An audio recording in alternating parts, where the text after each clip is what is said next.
a mal som možnosť tam pracovať naozaj pre špičkového šéfkuchára v jeho reštauráciách, pre pána Gordona Ramsayho. Stalo sa mi to, že hostia si objednali víno, povedali, že toto víno, kolega prišiel, zatvoril vínu kartu a ja som to víno už nevedel nájsť. Takže bol som vtedy ešte začiatočník. No a čo sa stalo? Ľudia sa začali pýtať: Pán Červeň, čo ste dali do toho jedla? To chutí nejako inak. Aký je to olivový olej, balzamiko? A viete mi predať fľašku? Som povedal, tak máme tu niečo navyše. Takmer všetkých výrobcov sme si osobne prešli, zoznámili sme sa a v podstate sú to rodinné firmy. A keby ste videli, s akou vášňou sa vyrábajú tieto produkty, má to svoju históriu. Vitajte na našom prvom podcaste, ja som Ľudmila Červeňová a toto je môj manžel Peter Červeň, ktorý je zakladateľom a dušou projektu Top Delicatessy. Ďakujem veľmi pekne za slovo a vítajte. Priatelia, chceli by sme vám možno trošičku poodhaliť zákulisie našej spoločnosti a takisto aj všetky tie dobroty, ktoré tu máme a možno sa o nich viacej pobaviť, aby ste mali ešte viacej informácií, ktoré vás prenesú do gurmánskeho sveta.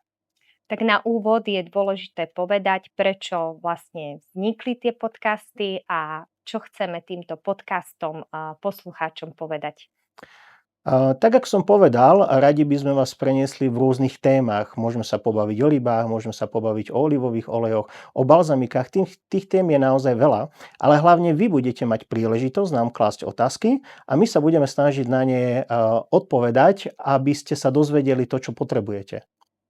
Takže Peťko, na úvod takáto otázka. Ty si srdcom a dušou hotelier a prešiel si kus sveta. Prečo práve to hotelierstvo ťa tak dostalo a kde ťa to hoteliersky zaviedlo? Celá história našej spoločnosti naozaj siaha trošičku ďalej. Ja som dosť často cestoval aj po svete, či to boli Spojené štáty americké, alebo to bolo Anglicko a tamto človeka trošku tak nakopne, má iný prehľad. No ako si spomenula, áno, som srdcom sommelier a poviem len takú zaujímavosť, že moja takých jedných najlepších prác, ktoré som získal v Amerike, bola reštaurácia na Long Islande a mali tam len 3000 druhov vína. Tak si vieš predstaviť, akú som mal možno trošku hlavu v smútku a keď som videl tú vínu kartu, že čo to obsahuje, ale naozaj bola to veľmi dobrá škola. Máš nejakú aj úsmevnú príhodu s tou vínou kartou napríklad, alebo tým vínom, keď si dostal takúto... Určite áno. Stalo sa mi to, že hostia si objednali víno, povedali, že toto víno, kolega prišiel, zatvoril vínu kartu a ja som to víno už nevedel nájsť. Takže bol som vtedy ešte začiatočník, ale naozaj natoľko ma to uchvátilo. Mali sme veľmi dobrého hlavného someliera z Južnej Afriky a on ma akýmsi spôsobom vtiahol do somelierského sveta, povysvetľoval mi veci, no a potom to už začalo. Či to boli Spojené štáty, alebo potom už ďalej som sa rozvíjal v Anglicku. Ty si srdcom hotelier, ale aj somelier. Je to dôležité povedať a je to tvoja taká vášeň, to víno, to somelierstvo, ale v roku 2012 a bolo to myslím, že v Anglicku. A čo to bolo? Čo sa stalo takou tvojou druhou vášňou? Áno, dobre si povedala, v Anglicku. Môj druhý jazyk je angličtina, takže mám veľmi rád tieto krajiny, ľahko sa tam dorozumiem. No a začal som pracovať aj v Anglicku, skúsenosti naberať. No a mal som možnosť tam pracovať naozaj pre špičkového šéfkuchára v jeho reštauráciách, pre pána Gordona Ramsayho. Určite mnohí z vás ho poznáte. A takisto aj pre ďalšieho michelinovského šéfkuchára Aidan Byrne, ten už je menej známy a pracoval v hoteli The Dorchester, aj tam som sa s tým zoznámil a naozaj sú to fakt špičkoví šéfkuchári. No a oni ma naučili, že základom úspechu v reštaurácii je samotné jedlo, je samotná ingrediencia. Mohli by byť akýkoľvek šéfkuchári na tomto svete, ale pokiaľ nemá tú dobrú ingredienciu, tak by nedokázal navariť dobré jedlo. Ako vnímaš rozdiel medzi zahraničným spôsobom gastronómie a teraz tunajším? Možno pred niekoľkými rokmi bolo to iné, pretože tu sa možno až tak nekládol dôraz na tú kvalitu, alebo nebolo až tak veľa reštaurácií, ktoré by kladli na kvalitu ingrediencií, ako to už bolo tam. No a práve to ma tak nadchlo, ja som chodil aj na rôzne také restaurant show sa to volalo a tam boli predstavené rôzne výrobky, či to už boli, ja neviem, nejaké jedlá, to boli mäsové výrobky, hoci čo tam bolo samozrejme na tom restaurant show. No a tam sa človek zoznámil naozaj s tou veľkou kvalitou. Dobre, a tá veľká kvalita, u teba veľmi je dôležitá v rámci gastra, produktov a sa to spája aj s tou značkou Top Delicatessy. Ako je to teraz momentálne, s čím, pracuješ a čo chceš vlastne týmto povedať, týmto názvom Top Delicatessy? Top Delicatessy, to, čo to vyslovíš, to, čo to vyslovíme Top Delicatessy, toto aj znamená.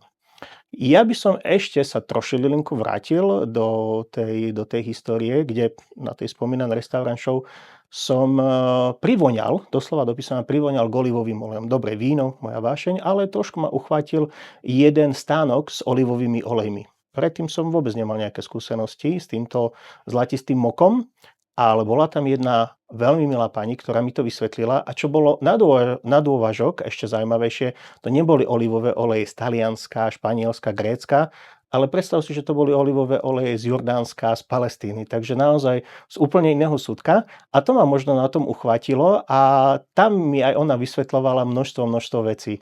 No a takýmto spôsobom to nejako začalo aj tá spoločnosť Top Delicatessy. Začal som naozaj hľadať, snoriť doslova do písmena po veľmi kvalitných produktoch. Viem, že vtedy na Slovensku to bolo veľmi málo dostupné, kedy si ty začínal a ja som ťa stretla práve na takých známych trhoch Viva Italia, kde si predával olivové oleje. Ty si začínal s olivovými olejmi a mne vtedy zachutil olivový olej s mandarinkou, to si dodnes pamätám. Keďže som tiež hotelierka a gurmánka, to nás asi aj spojilo až do manželstva. A vlastne tie olivové oleje si priniesol do reštaurácie a ako to tam vlastne začalo v tej reštaurácii, keď si priniesol kvalitný olivový olej, aj ten ochutený olivový olej, aké bolo vnímanie tých hostí, čo sa Áno, týka dobre tej si povedala. gradencie? Moji rodičia prevádzkovali v Poprade v Spišskej Sobote penzión Fortuna. Momentálne už je zatvorený vďaka covidu. Ale odhliadnúc od toho, naši hostia veľmi vyžadovali kvalitu. A ja som tú kvalitu z toho Anglicka, z Ameriky chcel preniesť práve aj tu na Slovensko. A presne sme sa aj s rodičmi rozprávali, tak poďme naozaj hľadať tie najlepšie ingrediencie, ktoré vieme ponúknuť našim hosťom. No aj takéto niečo sa potom udialo, čiže neboli to len klasické dobroty, ale boli to aj dobroty, ktoré som vedel doniesť zo zahraničia. Či to boli olivové oleje, či to boli balzamika, čokoláda to bola a všetky takéto špecialitky. No a čo sa stalo? Ľudia sa začali pýtať: Pán Čaroň, čo ste dali do toho jedla? To chutí nejako inak. Aký je to olivový olej, balzamiko? A viete mi predať fľašku? A som povedal, tak máme tu niečo navyše. No a v podstate ono takým spôsobom sa to nabalovalo a samotní hostia mi vnúkli myšlienku, no veď asi by možno aj ľudia mali záujem o takéto produkty, tak prečo nie sa zaoberať aj takouto myšlienkou. Že vlastne prišlo to takým prirodzeným spôsobom, Určite áno. tak ako ja som to videla v zahraničí, keď som Áno. bola. No veď povedz aj ty, kde si ty vlastne tiež Ja pracovala? som mala možnosť pracovať u Jean-Marie Vizlit v Condé Norten, je to michelinovský šéf-kuchár. A tam som vlastne privoniala tiež k tej takej vysokej gastronomii, veľmi kvalitnej gastronomii a tiež poviem ako Slovenka, som pozerala na to, keď používal nejaké balzamiko, olivový olej, vedel ním marinovať, ešte bol aj ochutený niečím, hej, že citrónom. Ja som v tej fľaštičke hľadala citrón, nevidela som ho tam.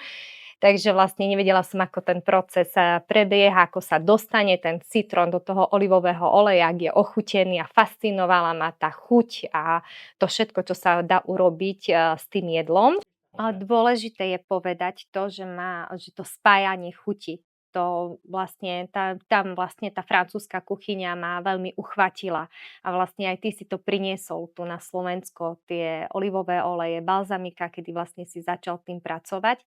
A dosť to vnímam aj ja vlastne s tým, že som aj tvoja manželka, aj vlastne aj spolupracovníčka, že vlastne je aj taký edukatívny charakter toho, že vlastne ľudia sami chcú už mať tú kulinárskú kuchyňu aj doma ale samozrejme aj tá kulinárska kuchyňa v rámci tých šéf-kuchárov nech ostane v tých reštauráciách, lebo my si to nechceme pripraviť tak ako samotní šéf-kuchári.